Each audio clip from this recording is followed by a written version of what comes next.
Alors Vincent Garnier, vous êtes chargé de mission au CIMED, le syndicat chargé de la gestion des déchets dans le département. Arnaud Dubourg, vous êtes responsable des services techniques de la communauté de communes du Pays Bigoudin Sud et donc en charge de la gestion des déchets pour cette collectivité.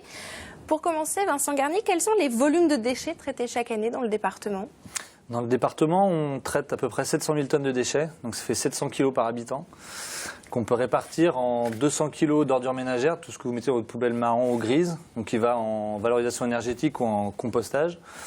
Après, à peu près 100 kg d'emballage, de verre et de papier, qui là vont dans des centres de tri. Après, il y a des filières de recyclage. Et après, 400 kg que vous amenez en déchetterie, entre déchets verts, encombrants, gravats. 700 kg, c'est un bon ratio par rapport à la moyenne nationale ? Par rapport à la moyenne nationale, on est nettement plus élevé, pour une raison simple. On a énormément de végétaux. On a évité de parler de déchets verts parce qu'aujourd'hui, les gens ont pris l'habitude d'amener leurs végétaux en déchetterie alors que ça pourrait retourner directement sur leur terrain dans la majeure partie des cas. Donc aujourd'hui, si on a des mauvais résultats, c'est principalement lié à ces végétaux parce que sur les recyclables, on est parmi les meilleurs de France. Pareil, pour les ordures ménagères, on n'a pas énormément de tonnage. C'est vraiment en déchetterie où ça marche. Qu'est-ce qu'ils doivent faire de ces déchets verts, justement ? Qu'est-ce qu'ils doivent faire de ces végétaux? C'est du broyage, du compostage, du paillage. Sur notre site internet du CIMED, vous pouvez trouver en téléchargement une plaquette, de savoir qu'est-ce qu'on peut en faire aujourd'hui pour améliorer sa terre et éviter d'acheter des produits en jardinerie pour améliorer sa terre. En général, on peut le faire directement avec ce qu'on a dans son jardin. Très bien. Selon les chiffres du CIMED, justement, 80% des déchets collectés sont valorisés. Et ce chiffre risque encore d'augmenter dans le sud de Finistère, puisque depuis ce mercredi, les consignes de tri sont étendues. Arnaud Dubourg, expliquez-nous, qu'est-ce qu'on peut jeter maintenant ? Alors donc on a mis un panel d'un peu tout ce qu'on peut mettre dans la poubelle jaune. Alors, là-bas, c'est ce qu'on pouvait jeter avant. Voilà, tout à fait, parce que on a préféré amener quelques objets qu'on pouvait jeter avant, puisque souvent, lorsqu'on nous téléphone, notamment la canette en métal, les gens ont tendance à penser qu'elle va dans la poubelle noire, or elle va bien dans la poubelle jaune. Idem pour les boîtes de conserve, qui n'ont pas forcément besoin d'être nettoyées.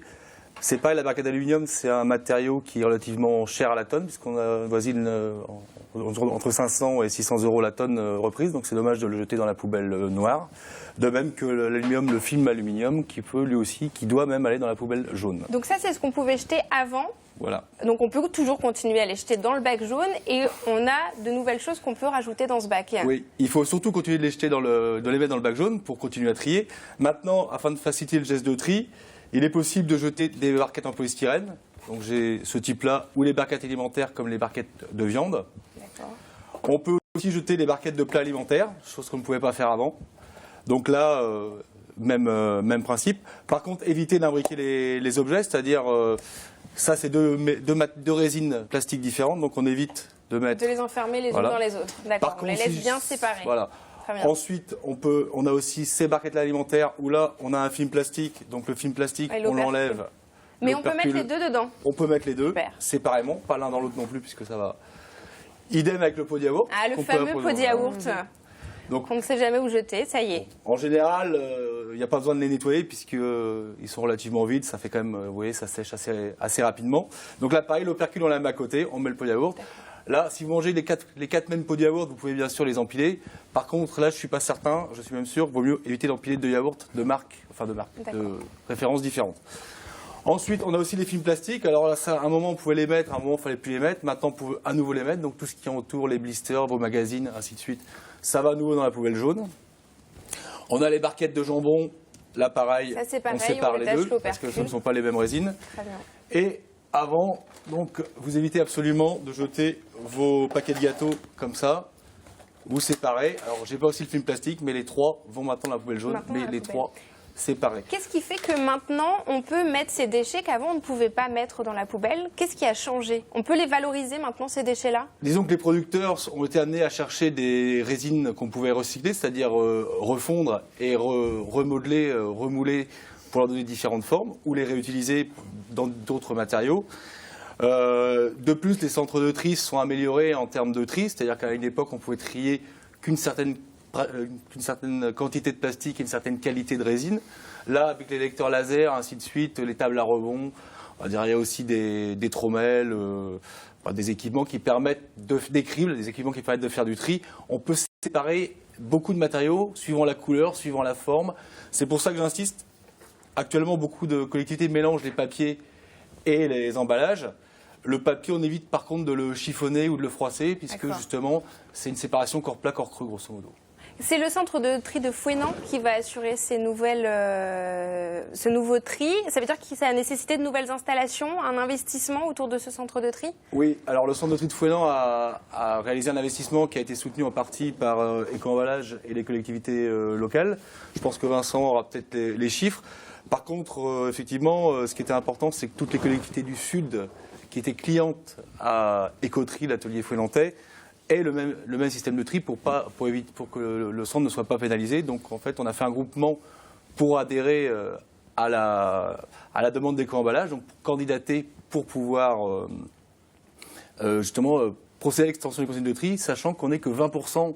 Il n'y a que 20% des collectivités en France qui le font, dont la moitié du Finistère. C'est une nouvelle mesure et ces nouvelles consignes de tri vont concerner le sud, les Finistériens du sud du département. Alors je vais maintenant vous présenter Bea Johnson, une franco-américaine qui est une experte du tri. Ce mardi soir à Brest, ils étaient plus de 800 personnes à venir l'écouter dispenser ses conseils et Camille Pochet était présente. Et je le dis avec beaucoup de fierté, on ne jette aucune nourriture chez nous. Bea Johnson est la représentante mondiale du courant zéro déchet. Elle vit aux États-Unis et avec sa famille de 4 personnes, elle ne produit plus que 1 litre de déchets par an. Ce mardi, à Brest, elle explique comment réussir l'exploit.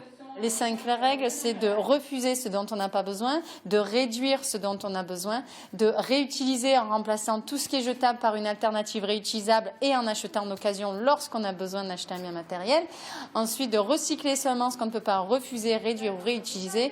Et enfin, en compostant le reste. Ils sont plus de 800 à avoir répondu présent à sa conférence. Certains sont des novices. Une des raisons pour lesquelles je suis venue, c'est que souvent, quand je range mes courses, je suis désolée de voir tous les emballages que je jette à la poubelle. D'autres plus aguerris. Si on va au marché, on limite un petit peu On prend un sac en tissu. Et après, pareil, en coton, en craft, ou on évite d'apporter, on apporte nos propres boîtes d'œufs. Ouais. Tous viennent entendre les petits trucs de Bea Johnson pour réduire au maximum leur impact sur l'environnement. Selon elle, le discours passe particulièrement bien en France, surtout dans le Nord et en Bretagne.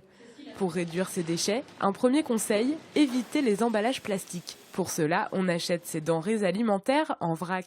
Des produits alimentaires au dentifrice en passant par le rangement du garage et du frigo. Tous les aspects de la vie quotidienne sont évoqués ce mardi soir. Lorsqu'on fait nos courses, on fait le périmètre du magasin. Le périmètre, c'est là où vous avez tout ce qui est frais, tout ce qui est meilleur pour la santé. Tout ce qui est mauvais pour la santé, c'est ce qu'il y a dans les allées centrales, qui est suremballé. Et ça marche. L'auditoire est captivé et convaincu. On retient que voilà, on peut faire ça, on peut être heureux et effectivement, on n'est pas obligé de vivre dans une cabane au fond du jardin, quoi. Si le zéro déchet, ça n'est pas pour tout de suite, la méthode fait de plus en plus d'adeptes, y compris en Bretagne. Vincent Garnier, on imagine que Bea Johnson qui fait 0 déchet presque par an, ça doit vous plaire. C'est une bonne solution. C'est ce qu'il faut chercher à atteindre en tout cas. C'est sûr que le CIMED a une grosse politique de réduction des déchets. Juste un chiffre, rien que sur le Finistère, on a baissé de 55 000 tonnes, donc c'est-à-dire de 20%, les ordures ménagères qu'on envoie à la valorisation énergétique. Donc forcément, on est preneur. Après, il ne faut pas oublier qu'on est un seul maillon dans la chaîne, le consommateur. Il y a celui qui produit un bien, il y a celui qui le distribue et après celui qui le consomme. Donc nous, effectivement, on peut essayer de réduire ces déchets comme le fait Madame Bea Johnson. Mais on peut voir que dans le reportage, elle achète en vrac quelque chose. Donc elle vient avec un bocal. Ce qui est intéressant, c'était de voir qui a rempli ce vrac. Et c'est marrant parce que c'est un emballage plastique. Donc c'est pour ça qu'il faut vraiment que l'ensemble de la chaîne se responsabilise. Parce que là, je ne sais pas quel magasin c'était, mais le magasin, il a un déchet derrière. Donc c'est pour ça... Madame Bea Johnson arrive à réduire ses déchets propres, mais pour autant... Mais l'industrie derrière doit elle aussi... Est-ce que les industriels, depuis le temps qu'on parle de tri des déchets, jouent de plus en plus le jeu et réduisent leur emballage ? C'est certain, Éco-emballage sur leur site internet le montre. Notamment, vous pourrez le voir avec votre bouteille d'eau. Avant, elle était très rigide. Notamment aujourd'hui, si vous achetez des bouteilles d'eau, elles sont beaucoup moins rigides parce qu'ils ont réduit de 20 à 30% les matières utilisées. Parce que pour eux aussi, c'est un enjeu économique aujourd'hui. Quels sont les produits que l'on ne sait pas encore valoriser et qu'il faut donc éviter au maximum pour baisser la taille de sa poubelle et éviter de remplir trop la poubelle grise, la fameuse poubelle grise ?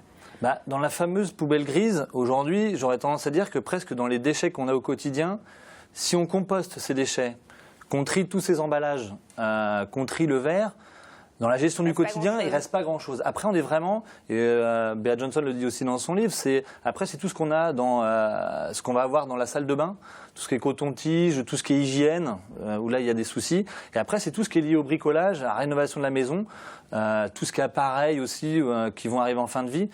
Théoriquement, autrement, à mettre au quotidien tous les jours, c'est une bonne question de savoir ce qui reste. Alors parlons un petit peu argent pour finir. Donc là, on l'a dit, les consignes de tri sont étendues. 400 000 personnes dans le sud du département vont devoir modifier leur manière de trier. Est-ce que ça va avoir un impact sur la facture du contribuable? C'est à peu près 90 € par an. Vincent Garnier ou Arnaud Dubourg. Alors, un impact sur la facture du contribuable, dans un premier temps, on n'en est qu'au démarrage. On fait partie des collectivités pilotes, on va dire, d'1%, je dirais, par rapport aux autres collectivités. Et ce qu'il faut quand même rappeler, c'est que la collecte et le traitement des ordures ménagères, donc de la poubelle noire, c'est aux alentours de 200-250 €. Les collectes sélectives dans leur ensemble, c'est-à-dire emballage, journaux, magazines et verres, on est plutôt aux alentours de 100-120 €. Donc c'est vrai que plus on triera, normalement, plus le coût devrait baisser. diminuera. Ouais. Merci à tous les deux d'être venus sur notre plateau.